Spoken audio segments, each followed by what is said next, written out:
पौलाचं इफिस्करास पत्र अध्याय 4 वचन 30 मी वाचतो, कान देऊ नये का. देवाच्या पवित्र आत्म्याला खिन्न करू नका. खंडणी भरून प्राप्त केलेल्या मुक्तीच्या दिवसापर्यंत तुम्ही त्या आत्म्याच्या योगे मुद्रित झाला आहात. Hallelujah, hallelujah, hallelujah. माझ्या प्रिय भावांनो आणि बहिणींनो, प्रभू येशू ख्रिस्ताने क्रूसावर आपलं तारण केलं, म्हणजे तुमच्या आणि माझ्या पापांची शिक्षा त्याने स्वतःच्या शरीरावर घेतली. अखिल मानवजातीच्या पापांची शिक्षा प्रभू येशूने स्वतःच्या शरीरावर घेतली आणि तो क्रूसावर मरून गेला. त्याने आपला प्राण मानवाच्या तारणाकरिता दिला. आणि ही जी आनंदाची बातमी आहे की जो येशूवर विश्वास ठेवतो त्याला पापांची क्षमा मिळते, ह्यालाच आपण सुवार्ता म्हणतो. सुवार्ता म्हणजे आनंदाची बातमी. हिंदीमध्ये सुसमाचार म्हणतात, इंग्रजीमध्ये गुड न्यूज म्हणतात. हीच आनंदाची बातमी आहे की जो येशू ख्रिस्तावर विश्वास ठेवतो त्याला पापांची क्षमा मिळते. कशी मिळते? कारण आपल्या पापांची शिक्षा येशूने स्वतः घेतलेली आहे. तो क्रूसावर मरण पावला त्याच्या पापांसाठी नाही, तर आपल्या पापांसाठी. Hallelujah, hallelujah, hallelujah, hallelujah. म्हणून जो कोणी येशू ख्रिस्तावर म्हणजे देवाच्या पुत्रावर विश्वास ठेवतो त्याला पापांची क्षमा मिळते आणि त्याचं नाव स्वर्गात लिहिलं जातं. Hallelujah, hallelujah. ह्यालाच आपण तारण म्हणतो. तारण, तारण म्हणजे तारला जाणं, वाचवला जाणं. इंग्रजीमध्ये सॅल्वेशन म्हणतात, हिंदीमध्ये उद्धार म्हणतात. वाचणं, वाचवलं जाणं, तारण होणं, बचावणं. एखादा माणूस बुडत असेल तर त्याला वाचवण्यासाठी कोणीतरी त्या पाण्यात उडी घालतो आणि उडी मारल्यानंतर त्या माणसाला उचलून पाण्यातनं बाहेर काढतो. आपण म्हणतो त्याने त्याला वाचवलं.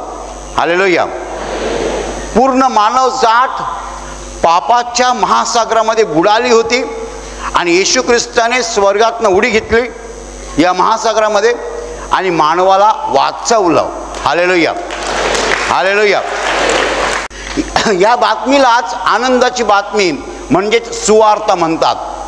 आणि ही सुवार्ता जगभर सांगितली जात आहे. जेवढे लोक ह्या सुवार्तेवर विश्वास ठेवतात त्यांना तारण प्राप्त होतं आणि त्यांची नावं स्वर्गात लिहिली जातात. Hallelujah, hallelujah. मी स्वर्गात जाणार आहे ह्याचं कारण मी निष्पाप आहे म्हणून नाही. कोणताही मनुष्य निष्पाप आहे म्हणून तो स्वर्गात जातो असं समजू नका, कारण कोणीच निष्पाप नाही आहे. सगळीच माणसं पापी आहेत. मग आपण स्वर्गात कसे जाऊ शकतो? जर आपण पापी आहोत तर आपला प्रवेश स्वर्गात कसा होऊ शकतो? आपल्याला पापांची क्षमा मिळते म्हणून आपण स्वर्गात जाऊ शकतो. Hallelujah, hallelujah. आणि पापांची क्षमा कशी मिळते? मी जेव्हा येशू ख्रिस्तावर विश्वास ठेवतो तेव्हा माझी पाप येशूच्या पवित्र रक्ताने धुतली जातात. Hallelujah, hallelujah, hallelujah. मला पापांची क्षमा मिळते कारण माझ्या पापांची शिक्षा येशूने भोगलेली आहे.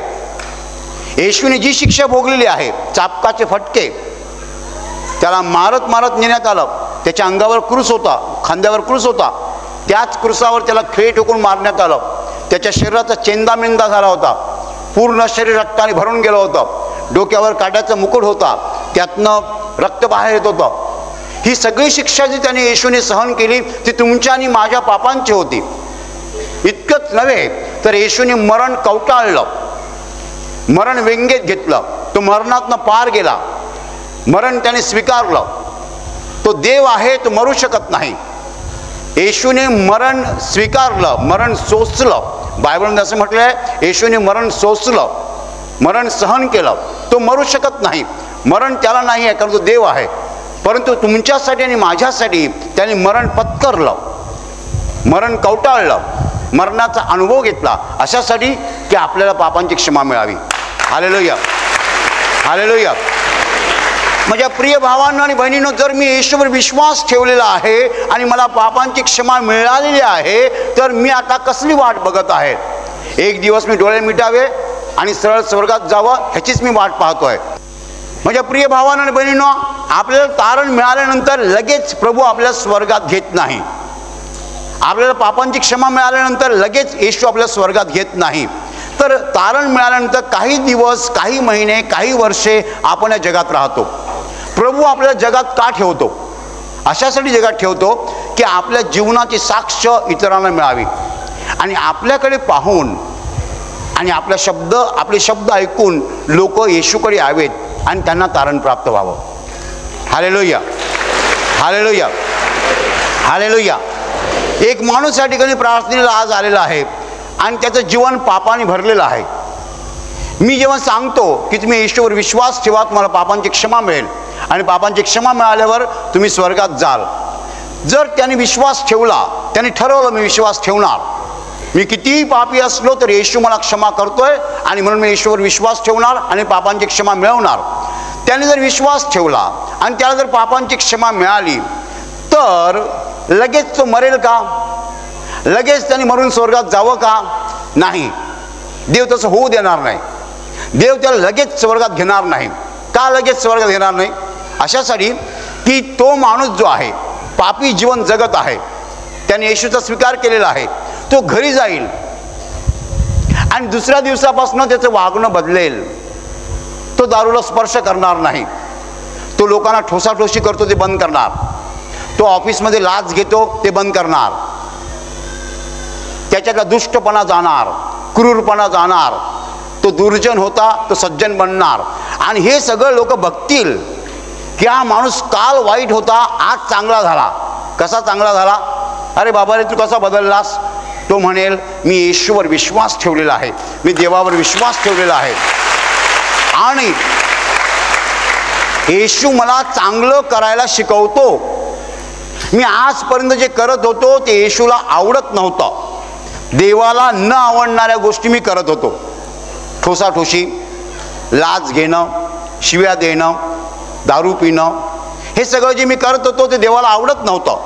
आणि मला समजलं की हे देवाला आवडत नाही आहे आणि म्हणून मी माझं वागणं बदललेलं आहे. मी येशूवर विश्वास ठेवलेला आहे. हे जेव्हा दुसरे लोक बघतील तेव्हा ते म्हणतील आम्हालाही येशू हवा आहे, आमचंही जीवन बदलायला हवं, आम्हाला या घाणीतनं बाहेर यायचं आहे, आम्हाला या दलदलीतनं बाहेर यायचं आहे, आम्हाला अंधारातनं बाहेर यायचं आहे, आम्हाला साडेसातीतनं बाहेर यायचं आहे. आणि हा माणूस जर 10 वर्ष अजून जगला तर 10 वर्षामध्ये शेकडो माणसं येशूकडे येतील, शेकडो माणसं बदलतील.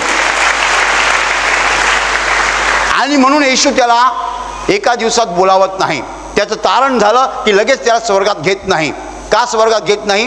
त्याने जगावं ह्या जगामध्ये, त्याचं जीवन चांगलं असावं, त्याचं जीवन लोकांनी पाहावं, लोकांत बदल व्हावा, परिवर्तन व्हावं, लोक देवाकडे यावेत, म्हणून देव ह्या माणसाला जिवंत ठेवणार. Hallelujah, hallelujah, hallelujah. म्हणून तुमच्यापैकी कुणाला प्रश्न पडेल, ब्रदर मी पापी माणूस आहे परंतु मी येशूचा स्वीकार केलेला आहे, मला पापांची क्षमा मिळालेली आहे, आता मला जगात राहायचं नाही आहे, मला स्वर्गात जायचं आहे, मी कशाला इकडे जिवंत आहे? खरं आहे की तुम्ही बदललेला आहात, खरं आहे की तुमचं नाव स्वर्गात लिहिलेलं आहे, खरं आहे तुम्ही मेल्यानंतर स्वर्गात जाणार आहात, तरीही देव तुम्हाला आत्ताच बोलावत नाही. का बोलावत नाही? तुम्हाला आता काही काळ या जगात काढावा लागेल आणि देवाची साक्ष द्यावी लागेल. हालेलुया. म्हणजेच येशूवर विश्वास ठेवणाऱ्या लोकांना येशूने काही काम सोपवलेलं आहे, काही जबाबदारी दिलेली आहे की त्यांनी या जगामध्ये येशूच्या नावाचा प्रसार करावा, पुष्कळ लोकांना येशूविषयी सांगावं आणि त्यांना येशूकडे आणावं. Hallelujah, hallelujah, hallelujah. आणि माझ्या प्रिय भावांनो आणि बहिणींनो, जे लोक विश्वास ठेवतात येशूवर, त्यांच्यावरती एक येशू स्टॅम्प मारतो. आणि तो स्टॅम्प कोणता ते समजून घ्या. तो स्टॅम्प म्हणजे पवित्र आत्मा. देव अशा लोकांना पवित्र आत्मा देतो. देव अशा लोकांना पवित्र आत्मा देतो. मग येशूने, ज्यांनी येशूचा स्वीकार केलेला आहे, अशी माणसं कशी ओळखणार? ओळखण्यासाठी देवाने चिन्ह दिलेलं आहे, आयडेंटिटी मार्क दिलेला आहे. आणि चिन्ह काय आहे? अशा लोकांना देव पवित्र आत्मा देतो. हालेलुया. हा जो पवित्र आत्मा देव देतो तो कोणाला देतो? पुन्हा मी सांगतो, येशूवर विश्वास ठेवणाऱ्या लोकांना देतो. Hallelujah, hallelujah. आणि ही एक देवाची विशेष अशी देणगी आहे, a special gift from God. देवाची विशेष देणगी आहे, a special gift from God. ती कुणाला मिळते? येशूवर विश्वास ठेवणाऱ्याला. नीट समजून घ्या, माणसाकडे जे शरीर आहे त्याच्यामध्ये पवित्र आत्मा समाविष्ट नाही. माणसाला जे शरीर लहानपणापासून देव देतो, आपल्याला देव काय देतो? पाय, हात, डोळे, केस, कान, नाक, जीभ, दात, तोंड, पोट, हे सगळे अवयव देवाने दिलेले आहेत. हृदय, हृदय फार महत्त्वाचा अवयव आहे, हृदय. आणि त्याच्यापेक्षा महत्त्वाचा अवयव लोक समजतात तो म्हणजे मेंदू. परंतु देवाच्या दृष्टीने मेंदू भारी नाही, हृदय भारी आहे. Hallelujah, hallelujah. देवाच्या दृष्टीने काय भारी आहे? हृदय भारी आहे, मेंदू नाही. हृदय माणसाकडे असतं आणि मेंदू असतो. हे मानवी जीवन आहे, मानवी शरीर आहे. आणि ह्याच्यामध्ये पवित्र आत्मा समाविष्ट नाही आहे. पवित्र आत्मा येशूवर विश्वास ठेवणाऱ्या लोकांनाच मिळतो, सगळ्यांना नाही. हालेलुया. पवित्र आत्मा ह्या पलीकडचा आहे, हे तर आहेच माणसाकडे, ह्या पलीकडे देव देतो, त्याला पवित्र आत्मा म्हणतात. हालेलुया. आता हा जो पवित्र आत्मा आहे तो जेव्हा माणसामध्ये येतो तेव्हा नक्की काय घडतं? नक्की काय घडतं? नीट कान देऊ नये का? माणूस वेगळ्या तऱ्हेने वागायला लागतो, दैवी दृष्टीने वागायला लागतो. त्याच्यामध्ये असं काहीतरी येतं की हे खरोखर दैवी असतं, ईश्वरी असतं, डिवाईन असतं, मानवी नसतं. माझ्या प्रिय भावांनो बहिणी, याच्यामध्ये दैवी शहाणपण पण आलं, दैवी ज्ञान पण आलं आणि दैवी सामर्थ्य सुद्धा आलं. Hallelujah, hallelujah. अशा माणसामध्ये दैवी सामर्थ्य असतं, दैवी ज्ञान असतं. ज्ञान म्हणजे शहाणपण, इंग्रजीमध्ये विजडम म्हणतात. माझ्या प्रिय भावांनो आणि बहिणींनो, आम्ही जी प्रवचनं देतो ती प्रवचनं म्हणजे कॉलेजमधली लेक्चर्स नाहीत. ही प्रवचनं म्हणजे तज्ज्ञांची व्याख्यानं नाहीत. ही प्रवचनं म्हणजे देवाचे शब्द आहेत, देवाचं शहाणपण आहे. आणि हे शहाणपण कुणासाठी आहे? कुणासाठी आहे? मी जेव्हा कॉलेजमध्ये शिकवायचो तेव्हा माझ्यासमोर TY BComची मुलं बसायची. TY BCom, 3rd year of BCom. आणि त्या मुलांना मी अकाउंटन्सी शिकवायचो. जर कोणी FY BComला असेल तर त्या वर्गात बसू शकत नाही. जर कोणी FY BAला असेल तर तो माझ्या वर्गात बसू शकत नाही. माझ्या वर्गात बसण्यासाठी तो मुलगा TY BComलाच पाहिजे आणि त्याला मी विशिष्ट विषय शिकवणार. असं मी 15 वर्ष केलं. 15 वर्ष मी कॉलेजमध्ये लेक्चरर होतो आणि माझ्यासमोर 100 मुलं बसायची आणि त्यांना मी शिकवायचो. पण आज माझ्यासमोर जी लोक बसतात त्यांचं शिक्षण काय? कोण BAला आहे का? कोण SSCला आहे का? इकडे सगळ्या प्रकारची माणसं येतात. ह्यांच्यामध्ये उच्च शिक्षित आहेत, डॉक्टर्स बसतात, इकडे इंजिनियर्स बसतात, वकील बसतात आणि न शिकलेली माणसं पण बसतात. कारण देवाचं शहाणपण सगळ्यांसाठी आहे. Hallelujah, hallelujah. देवाचं ज्ञान सगळ्यांसाठी आहे. मी जे काही बोलतोय ती माझं ज्ञान नाही आहे. मी शिकून सवरून तुम्हाला शिकवत नाही आहे, तर मी देवाचं ज्ञान तुम्हाला देतो आहे. जेव्हा माणसामध्ये पवित्र आत्मा येतो तेव्हा त्याच्यामध्ये पहिली गोष्ट येते, देवाचं ज्ञान त्याच्याकडे येतं. आणि देवाचं ज्ञान म्हणजे जगाचं ज्ञान नाही. देवाचं ज्ञान म्हणजे जगाचं ज्ञान नाही. माझ्या प्रिय भावांनो आणि बहिणींनो, जर आम्ही पवित्र आत्म्याच्या सामर्थ्याने बोलतो, पवित्र आत्म्याच्या ज्ञानाने बोलतो, तर हे ज्ञान वेगळं आहे, जगाच्या ज्ञानासारखं नाही आहे. जेव्हा माणसामध्ये पवित्र आत्मा येतो तेव्हा त्याच्याकडे देवाचं ज्ञान येतं. Hallelujah, hallelujah. आणि देवाचं ज्ञान BA BCom शिकून येत नाही. हे देवाचं ज्ञान ही वेगळी चीज आहे आणि ते तुम्ही ओळखू शकता. ओळखू शकता. कसं ओळखू शकता? की एक अशिक्षित मुलगा खूप शिकलेल्या लोकांशी बोलतोय आणि ते ऐकतायत, म्हणजे तो काही जगाचं ज्ञान देत नाही आहे, तो देवाचं ज्ञान देतोय. Hallelujah, hallelujah, hallelujah. दुसरी गोष्ट होते, जेव्हा पवित्र आत्मा आपल्यामध्ये येतो, आपल्याकडे अलौकिक सामर्थ्य येतं, ईश्वरी सामर्थ्य येतं, देवाचं सामर्थ्य येतं, जे सामर्थ्य जगाला माहीत नाही आहे, ज्या सामर्थ्याचा जगाला गंध नाही आहे, ते बुद्धीचं सामर्थ्य नाही आहे. Hallelujah, hallelujah, hallelujah. जेव्हा पवित्र आत्मा एखाद्या माणसामध्ये येतो, तेव्हा त्याच्याकडे देवाचं ज्ञान येतं, देवाचं सामर्थ्य येतं. Hallelujah, hallelujah. आता बघा, आपण तारण प्राप्त झाल्यानंतर लगेच मरत नाही, तर काही काळ आपण या जगात राहतो, तेव्हा देवाने जो आत्मा आपल्याला दिलेला आहे, पवित्र आत्मा, त्या पवित्र आत्म्याचा उपयोग करून आपण या जगामध्ये जगत राहायचं असतं. हालेलुया. हा पवित्र आत्मा तुम्हाला आणि मला अशासाठी दिलेला आहे की आपण ह्या ज्ञानाने बोलावं, हे ज्ञान दुसऱ्यांना घ्यावं, त्या ज्ञानाने लोकांना येशूकडे आणावं, हे सामर्थ्य लोकांना दाखवावं आणि त्याद्वारे लोकांना येशूकडे आणावं. इतकंच नव्हे तर ह्या आत्म्याच्या मार्गदर्शनानुसार आपण चालावं. हालेलुया. आत्मा म्हणेल ह्याला क्षमा कर तर क्षमा कर, आत्मा म्हणेल 10 रुपये दान दे, दान दे. आत्मा जसं सांगेल तसं करण्याची आपली तयारी पाहिजे. Hallelujah, hallelujah. आता तुम्हाला मी सांगतो, तुम्ही म्हणाल की पवित्र आत्मा नक्की आपल्याला काय सांगतो, नीट कान देऊ नये का? पवित्र आत्मा आपल्याला देवाच्या आज्ञा पाळायला सांगतो. हालेलुया. आणि देवाच्या आज्ञा काय आहेत आपल्याला माहीत आहे. सगळ्यावर प्रेम करा. सगळ्यावर म्हणजे शेजाऱ्यावर, बरं का? कधी कधी याचा अर्थ चुकीचा होऊ शकतो. सगळ्यावर म्हणजे आपण आपल्या शेजाऱ्यावर प्रेम केलं पाहिजे. आता अमेरिकेत एका माणसाचा अपघात झालेला आहे आणि तो रस्त्यावर पडलेला आहे, तर मी त्याला प्रेम करून देऊ शकतो का? नाही. तो कुठे अमेरिकेला आहे, रस्त्यावर पडलेला आहे, मी कसं प्रेम देणार? बरोबर. म्हणून सगळ्यावर म्हणजे शेजाऱ्यावर. Hallelujah, hallelujah, hallelujah. येशूने म्हटलं शेजाऱ्यावर प्रेम करा, सगळ्यांना क्षमा करा. आपल्याला जमत नाही, तुम्हाला जमत नाही, मला बी जमत नाही. Hallelujah, hallelujah, hallelujah. सगळ्यांना क्षमा करा. नंतर पापांची कबुली करा. आपण पाप कुठे कबूल करतो? अजून मी काय केलं, मी काय केलं, माझं काय चुकलं? हां, पाप कबूल करायला आपण तयार नसतो. पवित्र आत्मा म्हणतो पाप कबूल करा. Hallelujah, hallelujah. आणि पवित्र आत्मा आपल्या क्षणाक्षणाला मार्गदर्शन करतो. जेव्हा तुमच्यासमोर दान पिशवी येते, तेव्हा पवित्र आत्मा सांगतो 50 रुपये टाक किंवा 100 रुपये टाक.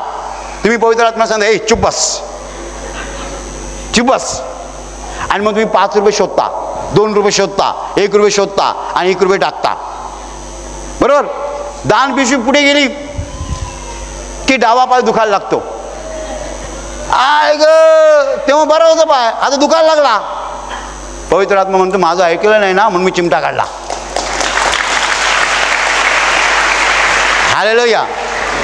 म्हणून आपलं दुखायला लागलं की आपलं कळतं का दुखतं ते. आपण उगाच ढोंग करतो. कसं दुखायला लागलं रे, पोटात का दुखायला लागलं?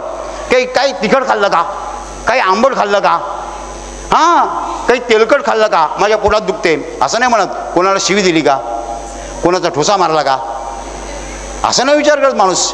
तेलकट खाल्लं का, आंबट खाल्लं का? अरे तेलकट आणि आंबटाने काही परिणाम होत नाही या फॅक्टरीवर.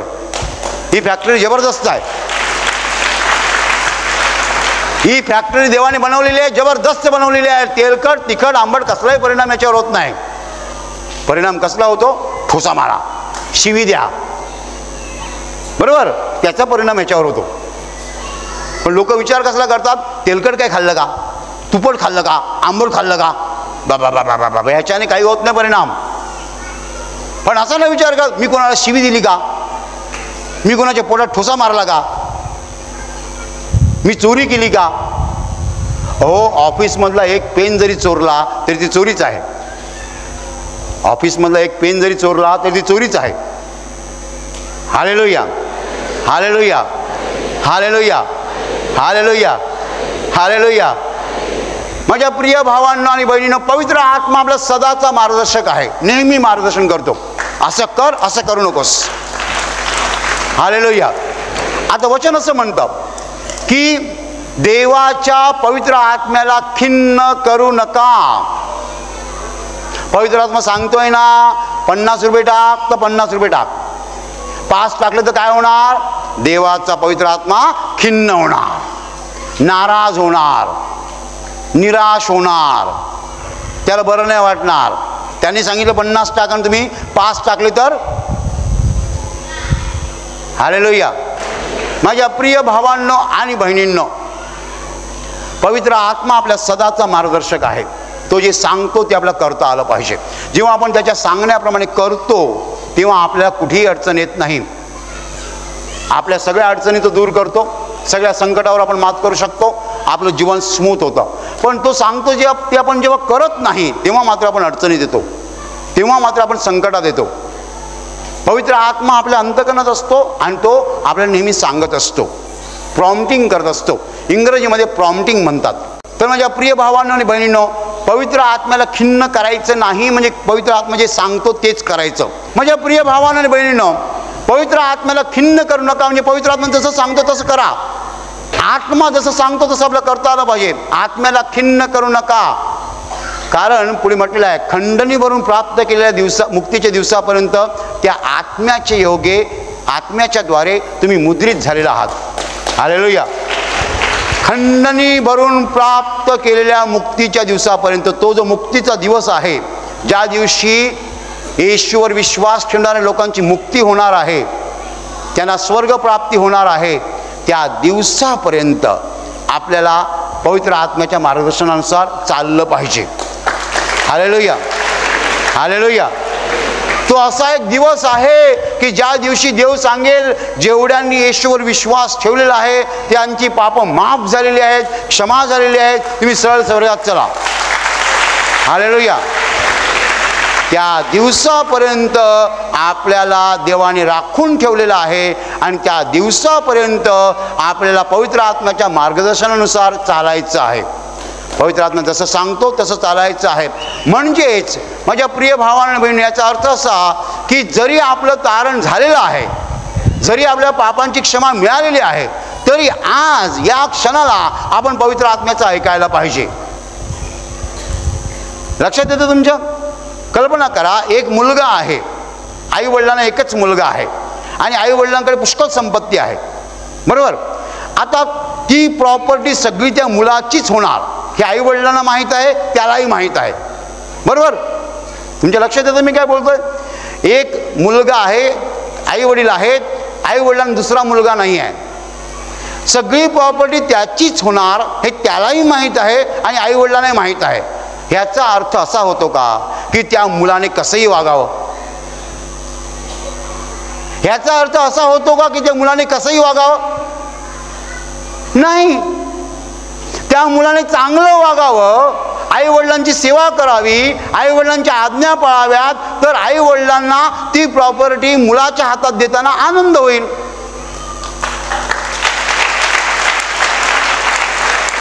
असं कितीतरी ठिकाणी झालेलं आहे की प्रॉपर्टी मुलाच्या हातात जाते खरी, पण आई वडील मुलाशी बोलत नाहीत. का? तो मुलगा अतिशय भयंकर वागतो, आई वडिलांना त्रास देतो, छळतो. आई वडील म्हणतात आमची प्रॉपर्टी तुझीच आहे, कारण आम्हाला वारसदार तू एकटाच आहेस, पण तरी आम्ही तुझ्याशी बोलणार नाही, का तुझं वागणं उलटं आहे, आपलं जमणार नाही, तू आमचं ऐकत नाहीस, तू आमच्या घराण्याचं नाव बदनाम केलंस, आमचा छळ करतोस. माझ्या प्रिय भावांनो आणि बहिणींनो, मुलगा एकच आहे, प्रॉपर्टी मुलाचीच होणार आहे हे आई वडिलांना माहीत आहे, मुलालाही माहीत आहे. याचा अर्थ असा होत नाही की त्या मुलाने कसंही वागावं. माझं तारण झालेलं आहे, मला पापांची क्षमा मिळालेली आहे आणि मी मेल्यावर स्वर्गात जाणार आहे, ह्याचा अर्थ असा होत नाही मी कसंही वागावं.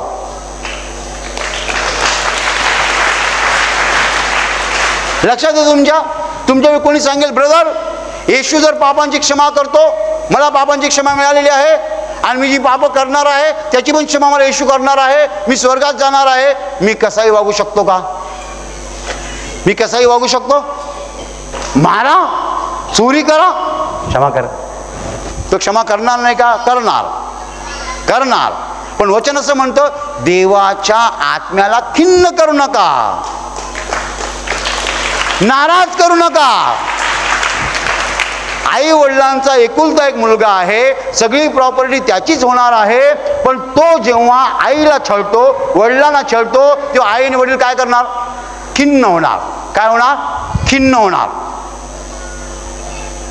हे घर तुझंच आहे, आमची जमीन तुझीच आहे, पण तू आम्हाला जेवायलाही देत नाहीस, तू आम्हाला चहा सुद्धा देत नाहीस, तुझी बायको आमच्यावर ठुमते. ते असं सांगणार नाही, आमची प्रॉपर्टी तो देणार नाही, आमची प्रॉपर्टी तुझीच आहे, आम्हाला दुसरा वारसदार नाही आहे. पण तू असं का वागतोस? आम्हाला खिन्न करतोस, आम्हाला दुखावतोस.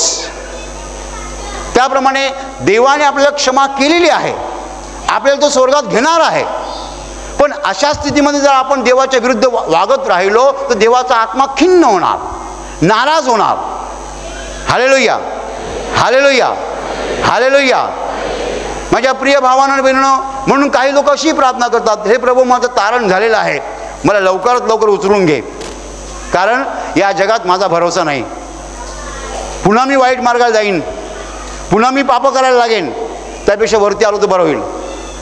इकडे धोका आहे, हो इकडे सगळाच धोका आहे. Hallelujah, hallelujah. असे काही लोक प्रार्थना करतात, इकडे धोका आहे, मी पुन्हा देवाच्या विरुद्ध जाऊ शकतो, पुन्हा मी पाप करू शकतो, त्यापेक्षा मी वरती आलो तर बरं होईल. हालेलुया. पण माझ्या प्रिय भावांनो आणि बहिणींनो, आपण समजून उमजून देवाची आज्ञा पाळूया की मला देवाने पापांची क्षमा केलेली आहे, माझं तारण झालेलं आहे, मी स्वर्गात जाणार आहे, आता मी त्याची आज्ञा पाळणार, त्याला दुखावणार नाही, त्याला दुखावणार नाही. खंडणी भरून प्राप्त केलेली मुक्ती आहे ती. आपल्याला मुक्ती उगाच मिळत नाही आहे, खंडणी भरून प्राप्त केली आहे, त्याने शरीर दिलेलं आहे म्हणून आपल्याला मुक्ती मिळते आहे. आपल्याला पापांची क्षमा का मिळते आहे? कारण त्यांचं शरीर त्याने अर्पण केलेलं आहे, त्याने किंमत मोजलेली आहे. ही फुकटची मुक्ती नाही आहे, ही फुकटची पाप क्षमा नाही आहे. येशूने किंमत मोजलेली आहे. रक्ताचा घाम त्याला आला होता जेव्हा त्याने शिक्षा अगोदर डोळ्यासमोर पाहिली. गेतसेमने बागेत त्याने डोळ्यासमोर शिक्षा पाहिली, जेव्हा रक्ताचा घाम सुटला तो घाबरून गेला. प्रचंड यातना त्याने सहन केल्या. माझ्या प्रिय भावांनो आणि बहिणींनो, त्याच्या बलिदानाची आपण कदर करायला पाहिजे, त्याच्या बलिदानाची आपण आठवण ठेवायला पाहिजे आणि आपण पवित्र आत्म्याचं ऐकायला पाहिजे. Hallelujah, hallelujah. खंडणीवरून प्राप्त केलेल्या मुक्तीच्या दिवसापर्यंत त्या आत्म्याच्या द्वारे तुम्ही मुद्रित झालेला आहात, तुम्हाला राखून ठेवलेलं आहे. Hallelujah, hallelujah. म्हणून ह्या प्रश्नाचं उत्तर मी दिलेलं आहे. कोणतं? तारण झाल्यानंतर आपण जे जगतो ते कसं जगतो? देव आपल्या जगामध्ये ठेवतो, पण देवाच्या आज्ञा मात्र आपण पाळायला पाहिजेत. Hallelujah, hallelujah. आणि आता मी तुमच्यासाठी प्रार्थना करत आहे. तुमचे डोळे मिठा आणि तुमच्या शरीराच्या ज्या भागाला आजार आहे त्या भागावर हात ठेवा. विश्वासाने हात ठेवा. प्रभू येशू स्वतः तुम्हाला स्पर्श करेल आणि एका क्षणात तुमचा आजार नाहीसा करेल. तुमच्या शरीरातील प्रत्येक आजार प्रभू येशूच्या पवित्र नावात नष्ट हो. तुमच्या जीवनातील प्रत्येक दुःख प्रभू येशूच्या पवित्र नावात नष्ट हो. आणि तुमच्यावर आणि तुमच्या कुटुंबावर प्रभू येशूचे महान आशीर्वाद होत.